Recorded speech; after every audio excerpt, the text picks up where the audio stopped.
చీకొట్టినా కొడాలి నానికి సిగ్గురాలేదని గుడివాడ ఎమ్మెల్యే వెనిగండ్ల రాము మండిపడ్డారు. చేతనైతే గుడివాడ ప్రజలకు సాయం చేయాలని సవాల్ విసిరారు. మోడీ గారు చంద్రబాబు నాయుడు గారు ఈక్వల్ అని చెప్తారు.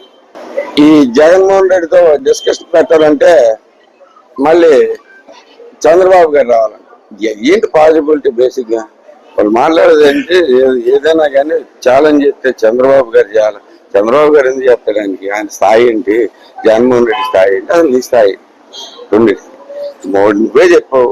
మోడీ గారి స్థాయిలో ఉన్న వ్యక్తి వచ్చి బేసిక్ మీకు ఈ జగన్మోహన్ రెడ్డితో డిస్కషన్ చేయాలి. పైగా అది నిజంగా మీకు తెలుసు ఎంత హాస్యాస్పదంగా ఉంటుందో. ఆయనకేమో అపారమైన నాలెడ్జ్ ఉంది, ఈయనకేమో ఐడియా కూడా లేదు ఏం చేశాడు, ఇప్పుడు దాకా ఏం జరిగింది అనేది కూడా. పేపర్ స్లిప్ లేకుండా చేయగలిగిందంటే స్క్రిప్ట్ లేకుండా చేయగలిగిందంటే ఏమైనా దమ్ముంటే గుడివాడ వచ్చి మాట్లాడు. నీకేమైనా చేతనైతే గుడివాడ ప్రజలకు ఏమైనా సాయం చేసి చూపించు. ఈ ఒక్క సాయం చేశానని చెప్పి ఎవరికైనా చెప్పాను. దీంట్లో ఏదైనా కానీ మేము సిద్ధంగా ఉన్నాం.